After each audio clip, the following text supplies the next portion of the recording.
युग और मन्नत की कहानी एपिसोड 172। नेक्स्ट डे राहुल और काव्या मुंबई आ गए थे और आते ही काव्या ने सबसे पहले युगांत को ले उसे चूमना चालू कर दी। उसके हाथ पैर पर किस्सी किए जा रही थी। उसे लिए पूरा मेंशन घूमने लगी। युगांत भी अपनी बुआ से नाराज़ था, इसीलिए वह उसके बालों को पकड़कर खींच रहा था। काव्या उसके लिए बहुत कुछ लेकर आई थी। काव्या ने युगांत को बार बार सॉरी बोले जा रही थी क्योंकि वह उसे बेवकूफ़ बनाकर गई थी। थोड़ी देर उसके साथ खेलने के बाद उसने मन्नत से कहा, भाभी अब मैं कहीं भी नहीं जाऊंगी, युगांत को अपने साथ लेकर जाऊंगी। बल्कि युगांत को आप मुझे दे दो और आप दूसरी बेबी का इंतज़ाम करो। काव्या की बातें सुन मन्नत अपने आईब्रो सिकुड़ा लिए। वहीं सभी लोगों का यही रिएक्शन था।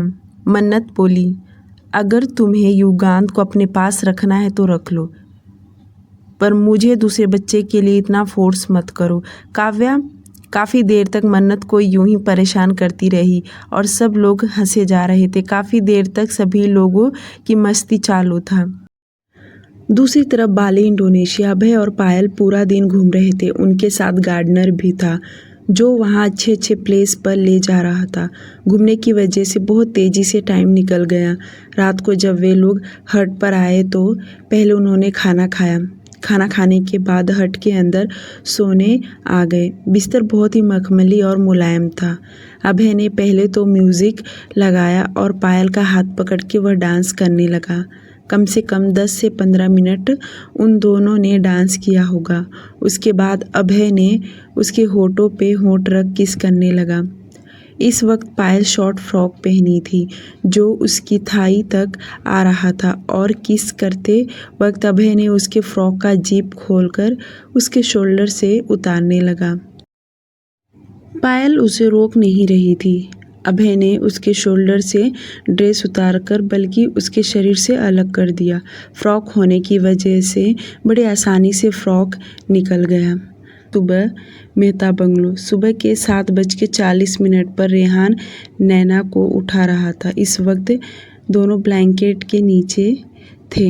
नैना रेहान के ऊपर थी। उसका सिर उसके चेस्ट पर था और ब्लैंकेट उसके आधे शरीर को ढका हुआ था। रेहान अपने एक हाथ से नैना के शोल्डर पर फेर रहा था। देखने में दोनों के शरीर पर कपड़ा नहीं था, जिससे साफ पता चल रहा था कि दोनों रात को इंटीमेट हुए थे और वैसे ही सो गए थे। नैना अभी भी नींद में ही थी और उसके उठाने से बस हूँ हूँ किए जा रही थी। जब रेहान ने उसे टाइम बताया तब वह हड़बड़ा के उठी। उसके चेहरे पर उदासी छाया हुआ था, जो देख रेहान पूछने लगा, नैना तुम्हारी तबीयत तो ठीक है ना? तुम रात से भी मुझे ठीक तरह से साथ नहीं दे रही थी। ऐसा लग रहा था तुम बहुत जल्दी थक रही हो। अगर तुम कहो तो मैं तुम्हें डॉक्टर के पास लेकर चलता हूँ। नैना अपनी आंखें खोलकर रेहान को देख रही थी, पर जैसे लग रहा था कि उसे बहुत थकावट आया हो। नैना ने तुरंत कहा, मुझे कुछ नहीं हो रहा, मैं ठीक हूँ। पर रेहान उसे अभी भी आराम करने के लिए कहने लगा, क्योंकि नैना उठने की कोशिश कर रही थी और वह सच में बदली बदली सी नज़र आ रही थी, जो देखकर रेहान को बिल्कुल भी अच्छा नहीं लग रहा था। वह समझ गया कि उसके अंदर से तबीयत ठीक नहीं है और वह उसे साइड में लेटाकर उसे आराम करने के लिए कहा, पर नैना सुन नहीं रही थी। वह उठने की कोशिश की, पर रेहान उसे डांट लगाते हुए वापस सोने के लिए कह दिया, जो सुनकर नैना थोड़ी देर और लेटी रही। वहीं रेहान फ्रेश होकर वॉशरूम में चला गया। कुछ देर बाद जब वह वॉशरूम से बाहर आया तो नैना को फ्रेश होने के लिए कहा, क्योंकि नैना सोई नहीं थी, उसे ही देख रही थी। नैना उठ के वॉशरूम में गई और फ्रेश होकर बाहर आई। दोनों नीचे आए। रेहान नैना को हॉस्पिटल ले जाने के लिए कह रहा था, पर नैना तुरंत मना कर दी और अब नीचे आते ही उसके अंदर ऐसा लग रहा था कि स्पाइडरमैन आ गया हो। वह तुरंत काम करने लगी। नैना हॉस्पिटल जाने का बिल्कुल भी नाम नहीं ले रही थी। रेहान मन ही मन सोचने लगा, हो सकता है काफ़ी देर तक इंटीमेट होने की वजह से वह थोड़ी थक गई होगी और इस मंथ में काफ़ी बार इंटीमेट हुए हैं। ये सोचकर वह भी कुछ बोला नहीं और ब्रेकफास्ट करने के बाद ऑफिस चला गया। उसके जाने के बाद नैना ने घर के बचे कुछ काम किए। उसके बाद वह कमरे में आकर लेट गई। पूरा दिन वह कमरे में ही रही। दोपहर से शाम हो गया, वह नीचे नहीं आई, जिसकी वजह से नारायण जी को भी थोड़ा घबराहट होने लगा कि रेहान सुबह नैना को हॉस्पिटल ले जाने के लिए कह रहा था और वह गई नहीं और आज वह पूरा दिन नीचे आई नहीं, जिसके चलते उसने सर्वेंट कदम को ऊपर भेजा ताकि नैना को बुलाकर ले आए। जब सर्वेंट कदम नैना के कमरे के पास जाकर दरवाज़ा खटखटाते रहा तो नैना उठकर नीचे आई। अब थोड़ी सी तबीयत खराब हो चुकी थी, जो देखकर ही पता चल रहा था कि उसे बुखार है, क्योंकि वह अपनी साड़ी के पल्लू से खुद को कवर करके रखी थी और उसे ठंड लग रहा था। वह जब नीचे आई तो उसकी यह हालत देख नारायण जी को बुरा लगा और उन्होंने उसे डांट लगाते हुए कहा, नैना बहू, जब तुम्हें रेहान सुबह हॉस्पिटल लेकर जा रहा था तो तुम गई क्यों नहीं? नैना मुस्कुराते हुए बोली, पापा जी मैं बिल्कुल ठीक हूँ, आप खामखा परेशान हो रहे हैं। उसका इस तरह से मुस्कुराना नारायण जी को और भी गुस्सा आने लगा और उन्होंने अपने मोबाइल ले सर्वेंट कदम की तरफ बढ़ाया। उन्होंने कहा कि रेहान को कॉल करो और घर आने के लिए कहो। नैना मना करती रही पर नारायण जी कहाँ सुनने को तैयार। कॉल लगते ही उन्होंने रेहान को घर आने के लिए कहा। रेहान भी ऑफिस से निकला। वह थोड़ा परेशान लगने लगा था। कुछ देर बाद वह घर आया। लिविंग एरिया में ही नैना और नारायण जी बैठे थे और रेहान देख सकता था कि नैना की तबीयत बिल्कुल भी ठीक नहीं है। उसका चेहरा एकदम मुरझाया हुआ है। नारायण जी ने तुरंत रेहान को कहा कि नैना को हॉस्पिटल लेकर जाए। अब तो रेहान का शक कंफर्म हो गया कि नैना की तबीयत ठीक नहीं है और वह उसकी एक न सुना और उसे हॉस्पिटल लेकर गया। करीब घंटे भर बाद डॉक्टर ने उसका चेकअप किया। जब डॉक्टर ने नैना का चेकअप किया तो वह मुस्कुराने लगा। रेहान तो बाहर था तो डॉक्टर ने उसे अंदर आने के लिए कहा और दोनों के सामने खुशखबरी बताते हुए कहा कि नैना प्रेग्नेंट है। जो सुनकर रेहान बड़ी बड़ी आंखें करके देखने लगा। वही रिएक्शन नैना का भी था, पर जैसे वह दोनों अपने सेंस में आए एक दूसरे को देखकर खुश हो गए। वहीं रेहान ने नैना को अपने गले लगा लिया। एक पल के लिए दोनों इमोशनल हुए, पर यह बहुत बड़ी खुशी की बात थी। डॉक्टर ने उसे दवाइयाँ तो दे दिया और साथ में ये भी बताया कि कल वह चेकअप के लिए आ जाए। थोड़ी देर और डॉक्टर की सलाह लेने के बाद रेहान नैना को लेकर घर के लिए रवाना हो गया। जब वह दोनों गाड़ी में बैठे तो रेहान एक बार नैना को वापस टाइटली हग कर लिया और उसके माथे पर किस करते हुए कहा, नैना मैं अपनी खुशी एक्सप्लेन नहीं कर पा रहा हूँ। मतलब कैसे सबको बताऊँ कि मैं बहुत खुश हूँ, मैं बाप बनने वाला हूँ।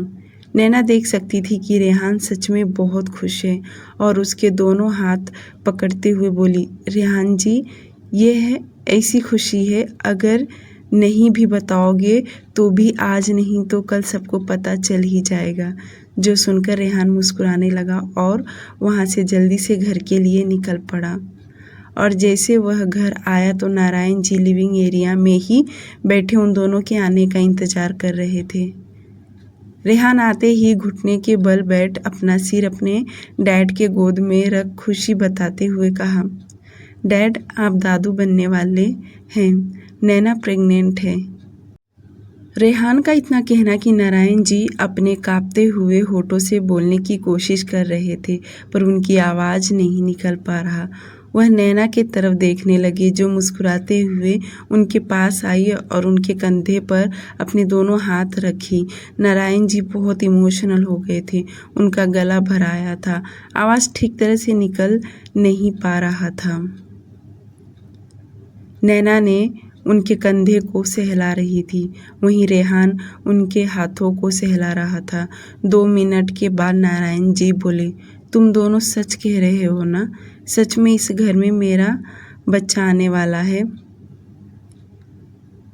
उनकी खुशी वे दोनों देख सकते थे, क्योंकि जिस बात का कभी उम्मीद नहीं रहता और अचानक से वह खुशी मिल जाए तो इंसान रो पड़ता है। वही हाल नारायण जी का था। पहले तो उनका बेटा शादी नहीं कर रहा था और शादी किया, और यह खुशी नारायण जी के लिए बहुत बड़ी थी, और आज उनके घर में जो खुशियाँ आई है वह तो सबसे बड़ी। नारायण जी ने तुरंत नैना से कहा, तुम आज के बाद घर का एक भी काम नहीं करोगी। और सर्वेंट कदम को उन्होंने बुलाया, बाकी के सभी सर्वेंट को बुलाया और सबको काम डिवाइड करके दे दिया, पर वह अपनी बहू को एक काम नहीं करने देंगे। नारायण जी ने अपना फ़ोन ले रेहान से कहा कि वह तुरंत उत्तम जी को कॉल लगाएं, क्योंकि यह खुशखबरी हर किसी को सुनाना चाहते थे। रेहान ने तुरंत कॉल लगाकर उन्हें दे दिया। नारायण जी ने तुरंत उन्हें बता दिया।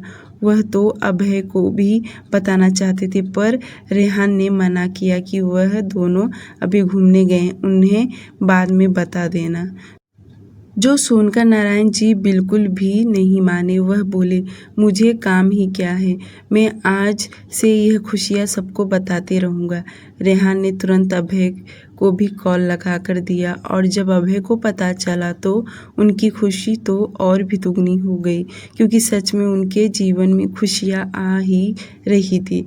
अभय इस वक्त शादी करके हनीमून पर था। यहाँ रेहान बाप बनने वाला है। सब के सब खुश थे। रेहान नैना को कमरे में लेकर आया और उसे कपड़े चेंज करने के लिए कहा। रात को भी डिनर में नारायण जी ने बहुत कुछ बनाने के लिए कहा था।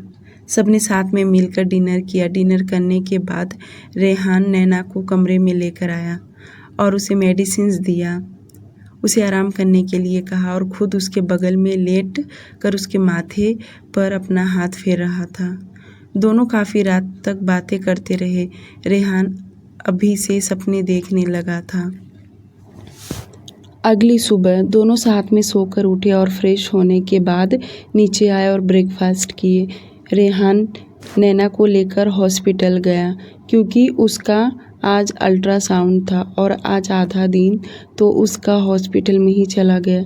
रिपोर्ट आने के बाद पता चला कि नैना को ट्विंस बेबी हैं, जो सुनकर नैना तो दंग हो गई। वहीं रेहान की खुशी का ठिकाना ही न रहा कि पहले ही दफ़ा में उसे 2 बच्चे मिल जाएंगे।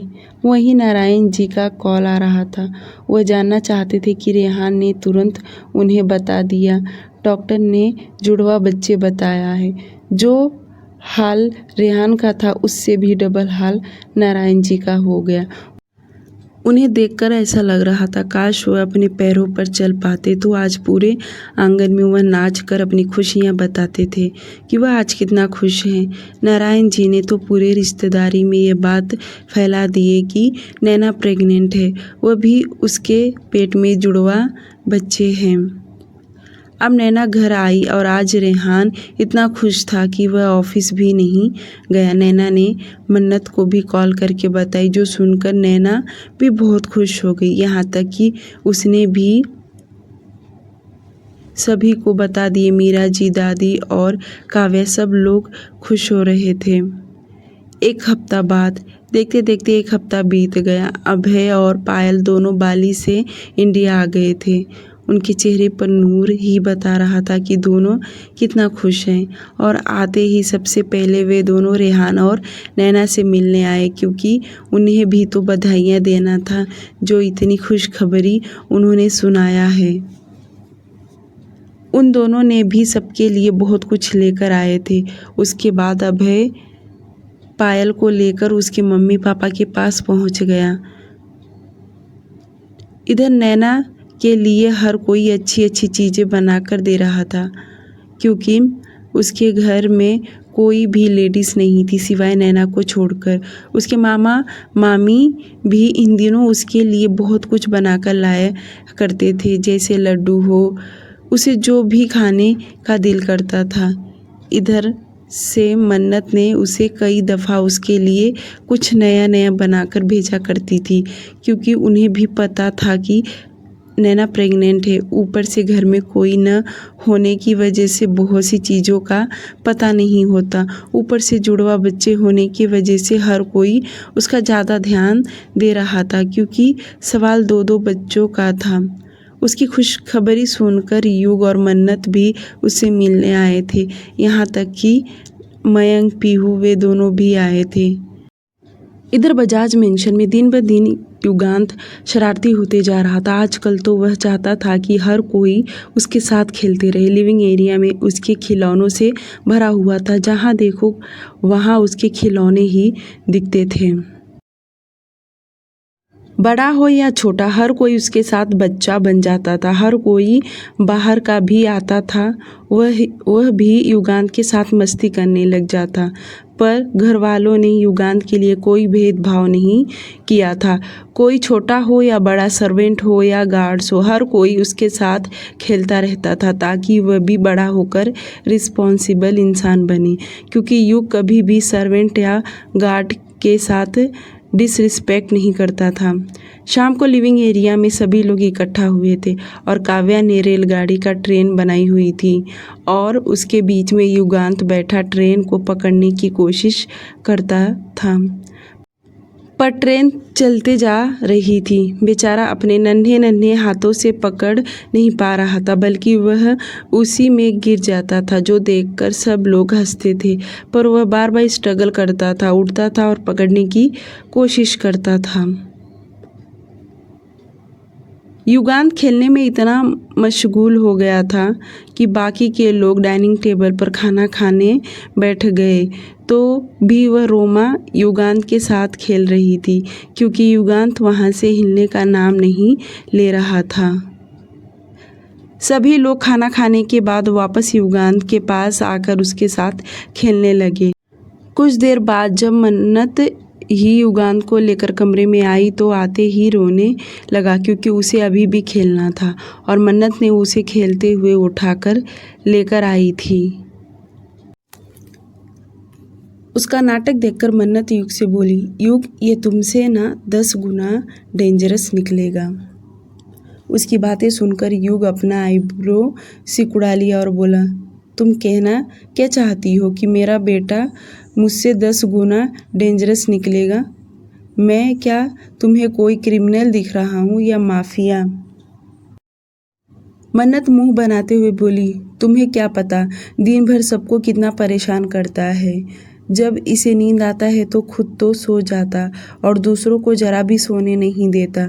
सबसे ज़्यादा दिन में काव्या को परेशान करता है, दादी को भी करता है, पर दादी थोड़ी ना इसको लेकर पूरा घर घुमाएंगी। सिर्फ गोद में लेकर घूमते रहो, बस इसे यही चाहिए। युगांत मन्नत के गोद में ही था और वह रो रहा था, क्योंकि उसे सच में घूमना था। युग उसे अपने गोद में लिया और कमरे से बाहर निकला और सीधे गार्डन में आया। उसे लेकर घुमाने लगा। युग उसे लेकर काफ़ी देर तक घुमाता रहा। उसके बाद युगांत को नींद आने लगा और वह अपने डैडी के शोल्डर पर सिर रखकर सोने लगा।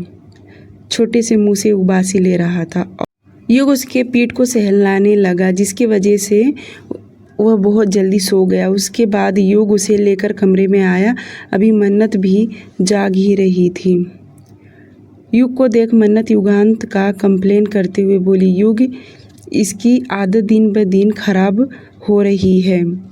मन्नत की बातें सुनकर युग बोला, बच्चा है और कोई बूढ़ा नहीं, जैसा बड़ा होगा वैसे वह खुद ब खुद समझदार हो जाएगा।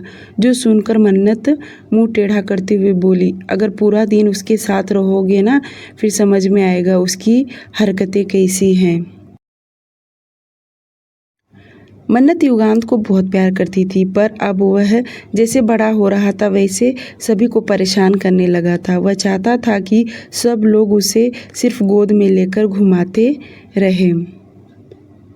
ऐसा नहीं था कि युग टाइम नहीं देता था, वह सुबह और शाम युगांत के लिए टाइम निकालता था, बल्कि जब से वह पैदा हुआ था युग घर जल्दी आने लगा था।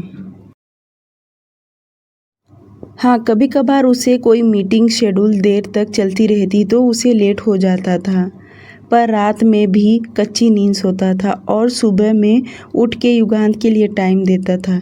सभी लोग युगांत को जान लगाकर प्यार करते थे, जिस वजह से युगांत सबका दिन भर अटेंशन चाहता था। काफ़ी देर तक मन्नत युगांत का गाथा युग को सुनाती रही, पर युग कुछ भी आगे बोला नहीं, क्योंकि वह तो समझदार था। उसे पता था कि उसका बेटा नासमझ बच्चा है, वह तो कुछ भी करेगा, उसका जो मन चाहेगा वह जैसा चाहेगा। और युग मन्नत को भी अपनी जगह सही थी समझा रहा था, क्योंकि वह उसकी माँ है और युगांत ज़रूर दिन भर परेशान करता ही होगा, तो वह क्या ही बोले, इसलिए बस चुपचाप सुन रहा था।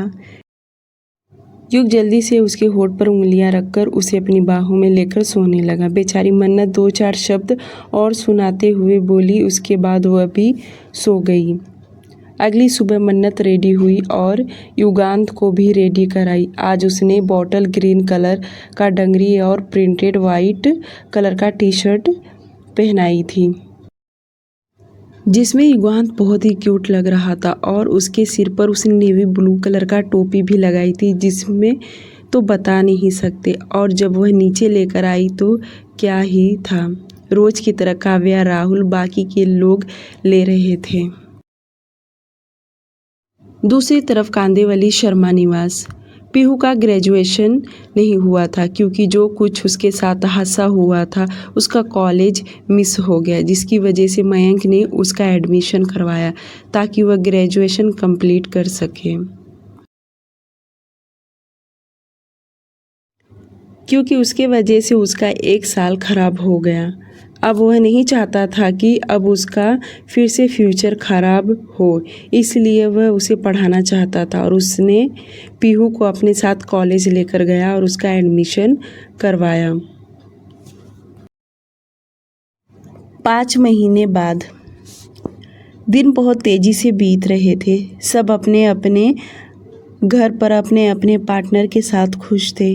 अब युगांत का 1 हफ्ते बाद बर्थडे आने वाला था, जिनकी जोरों शोरों में तैयारी चालू था। युगांत तो 2 दांत भी छोटे छोटे आ गए थे, जो बहुत ही नुकीले थे। वह आजकल काटने भी लगा था।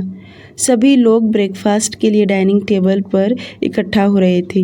इस बीच युगांत ने अपनी छोटी छोटी 2 दांतों से काव्या को काट लिया, क्योंकि काव्या उसके साथ मस्ती कर रही थी और अपनी उंगली उसके मुंह में डाली, जो युगांत जोर से बाइट किया और काव्या जोर से चिल्लाकर चुप हो गई। दादी इस वक्त सोफे पर बैठी थी, उनके हाथ में माला था, जाप कर रही थी। काव्या को इस तरह चिल्लाता देखकर मन्नत उससे पूछी। काव्या ने अपनी उंगली मन्नत को दिखा दी, जो देख मन्नत युगांत को क्या ही बोले। मन्नत युगांत को उंगली पॉइंट करते हुए बोली, तुम्हें ना जब दादी मारेगी तब तुम सुधरोगे। दादी को बताऊं तुमने बुआ को काट लिया। मन्नत का इतना कहना कि काव्या हंसते हुए बोली, भाभी तुम ये केस किसके पास लेकर जा रही हो? दादी के पास, जो अंधा कानून है। उनके सामने सच्चाई का पिटारा भी रख दोगी तो भी वह अपने पोते का ही साइड लेंगी। उसका इतना कहना कि सभी लोग हंसने लगे। वहीं राहुल हंसते हुए कहा, रुको दादी को बताता हूँ, तुम लोग उनकी गैर हाजिरी में बहुत मज़े ले रही हो।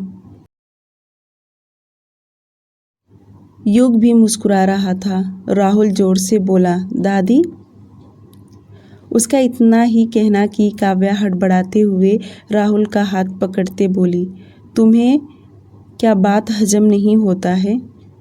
जो सुनकर राहुल ने अपना सिर ना में हिला दिया।